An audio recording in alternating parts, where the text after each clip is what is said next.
আসসালামু আলাইকুম বন্ধুরা, আশা করি আপনারা সকলে সুস্থ আছেন। আমিও খুব ভালো আছি আপনাদের দোয়ায় ইনশাল্লাহ। তো আজ আপনাদের সামনে যে বিষয়টি নিয়ে আলোচনা করব, এই ইসকন ইসকন ইসকন ইসকন। আপনারা জানেন যে সাম্প্রতিক সময়ে ইসকন ইসকন করে কিন্তু পুরো দেশটা একবারে মাতিয়ে তোলা হয়েছে। এবং এই যে ইসকন তারা বিভিন্ন ধরনের কর্মসূচি দিচ্ছে, বিভিন্ন ধরনের উস্কানিমূলক বক্তব্য দিচ্ছে। আপনারা কি মনে করেন যে বিদেশি কোনো শক্তি না থাকলে এদের পিছনে এরা কিভাবে এই ধরনের উস্কানিমূলক কার্যক্রম বাংলাদেশের ভিতরে চালাতে পারে? আপনারা জানেন সাম্প্রতিক সময়ে ইসকনের যিনি দলীয় প্রধান রয়েছেন চেন্নাই দাস, তাকে কিন্তু ইতিমধ্যে বাংলাদেশ ডিবি পুলিশের পক্ষ থেকে গ্রেপ্তার করা হয়েছে। এবং এই বিষয়টিকে কেন্দ্র করে কিন্তু বিভিন্ন মহল বিভিন্ন কথা বলছে। এবং এই বিষয়টিকে কেন্দ্র করে সবচেয়ে অবাক করা বিষয় হলো এই যে ভারতের মতো একটি দেশ যারা নাকি উদ্বেগ জানিয়েছে। কারণটা কি? এটা তো বাংলাদেশের অভ্যন্তরীণ বিষয়। ভারতের বিজেপি সরকার যখন মুসলিমদেরকে মেরে মেরে তাদের রক্ত দিয়ে তারা গোসল করে, বা তাদের রক্তে কিন্তু ভারতের যে পুরো বিজেপি সরকার রয়েছে তারা গোসল করে, এক কথায়, তখন তো আমরা এই বিষয়টি নিয়ে কোনো কথা বলি না। তখন তো আমরা ঠিকই বলি যে এটা ভারতের অভ্যন্তরীণ বিষয়। তাহলে এখন বাংলাদেশের ভিতরে যেটা হয়েছে, এটা নিয়ে কেন ভারত উদ্বেগ জানাচ্ছে? এটা কি যে বন্ধু প্রতিবেশী দেশ বলে তারা দুদেশের কর্তৃপক্ষই বিবেচিত করায় বা করা হয়, এটাই কি সেই বন্ধুত্বের প্রতিদান? আজ শেখ হাসিনার পদত্যাগের পর থেকেই কিন্তু বিশেষ করে এই মহলটি কিন্তু অত্যন্ত কঠোরতার সাথে কিন্তু বাংলাদেশের যে ষড়যন্ত্র সেটা সেটা করার কিন্তু একেবারে চূড়ান্ত পর্যায়ে চলে গিয়েছে। এবং ভারতের যে গোয়েন্দা সংস্থা রয়েছে তারা তাদেরকে 100% কিন্তু মদত দিয়ে আসছে এই গোয়েন্দা সংস্থা। এবং ভারতের এজেন্ডারি বাস্তবায়ন করার জন্য এই ইসকন কিন্তু মাঠে নেমেছে বলে আমি মনে করি, যেমনটা খবর পাওয়া যাচ্ছে। এবং এই একই কারণে দেশদ্রোহীর মামলার অভিযোগ এনে মামলা হয় তার নামে, এবং সেই একটা কারণেই তাকে গ্রেপ্তার করা হয় চেন্নাই দাসকে।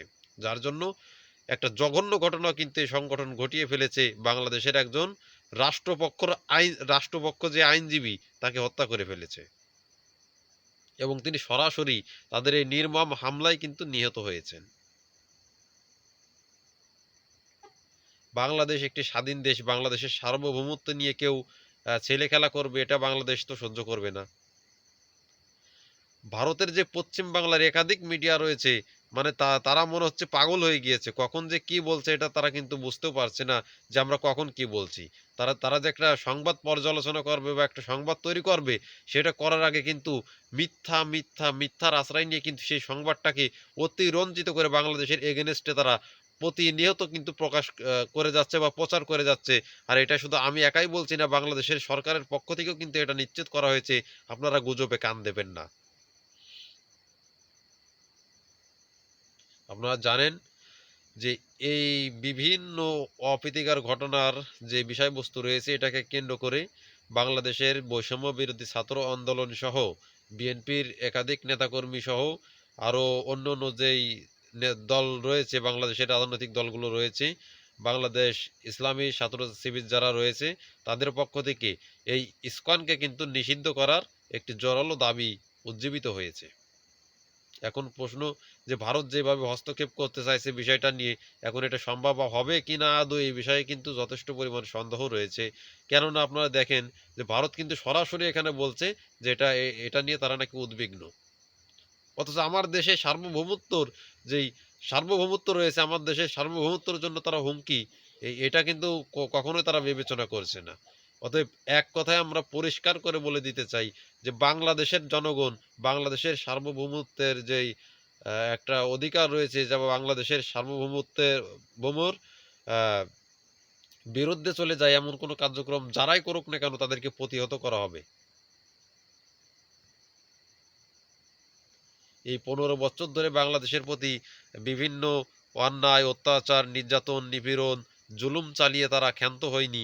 তারা একের পর এক পরিকল্পনা করে যাচ্ছে বাংলাদেশের যেই বর্তমানে সরকার রয়েছে তার একটা মানে ব্যর্থতা করতে, এবং এক কথায় প্রতি বিপ্লব ঘটানোর চেষ্টা তারা করে যাচ্ছে প্রতিনিয়ত। সুতরাং এই বিষয়টা নিয়ে আমি মনে করি যে বাংলাদেশের প্রত্যেকটা নাগরিকের সচেতন থাকা উচিত। শুধুমাত্র র্যাব, পুলিশ, আর্মির পর দায়িত্ব দিয়ে যে আপনি ঘরে বসে আঙুল চুষবেন, তাহলে আপনার স্বাধীনতা থাকবে না। তাদের কার্যক্রম দেখেন যে এই গত যে 15 বছর পার হয়ে গিয়েছে, বাংলাদেশ সীমান্তে এসে কোনো মিসাইল পরীক্ষা করা তো অনেক দূরের কথা, সেখানে কোনো মিসাইল সিস্টেম কিন্তু তারা মোতায়েনও করেনি পর্যন্ত, আজ পর্যন্ত। তবে সাম্প্রতিক সময়ে তারা কিন্তু বাংলাদেশের সীমান্ত ঘেঁষা বা এই রংপুর যে সীমান্ত রয়েছে, সেখানে এসে তারা কিন্তু মিসাইলের পরীক্ষা চালাচ্ছে। তো এটাকে আপনি খুব সিরিয়াসলি না নিয়ে যদি আপনি হাস্যকর বলে উড়িয়ে দেন, তাহলে তো বাংলাদেশের সার্বভৌমত্বের জন্য হুমকি রয়েছে, হুমকি রয়েছে, 100% হুমকি রয়েছে। এখনই আমাদের সময় এসে গেছে যে সারা বিশ্বে যেভাবে এখন আপনারা দেখতে পাচ্ছেন যে যুদ্ধের একটা প- পরিস্থিতির ভিতর দিয়ে, যুদ্ধর একটা পরিস্থিতির ভিতর দিয়ে সারা বিশ্ব যখন পার করছে, তখনই কিন্তু বাংলাদেশের প্রতিরক্ষা খাতে নজর দেওয়া উচিত। বিশেষ করে ভারতের মতো একটি পরোক্ষ শত্রু দেশের মুখে মুখে যতই আপনি বন্ধু বলেন না কেন, তারা কিন্তু প্রকৃতপক্ষে বাংলাদেশের বন্ধু নয় বন্ধুরা। তাই এই রকম একটি দেশের দাঁত ভাঙা জবাব দেওয়ার জন্য কিন্তু আমাদের সামরিক শক্তির কোনো বিকল্প নেই, এবং এই ক্ষেত্রে আমাদের বেস্ট অপশন হচ্ছে চীন এবং পাকিস্তান বলে আমি মনে করি। কেননা যুদ্ধকালীন সময়ে মার্কিন যুক্তরাষ্ট্রের সাথে যদি আপনি থাকেন ভারতের পক্ষ ছাড়া, তারা কখনো বাংলাদেশের পক্ষ নিয়ে কিন্তু ভারতের এগেনস্টে কোনো কাজ করবে না বা কোনো কথা বলবে না, এই ব্যাপারে কিন্তু নিশ্চিত করে বলা যায়। তো বন্ধুরা, আজকের মতো এখানে শেষ করছি। ধারাবাহিকভাবে এই রিপোর্টগুলো আসবে, প্রতিনিয়ত আমি আপনাদের জানানোর চেষ্টা করব। ততক্ষণে সবাই আমাদের সাথে থাকবেন, সুস্থ থাকবেন, এই কামনা করে আমাদের ভিডিও আজকের মতো এখানে শেষ করছি। আল্লাহ হাফেজ।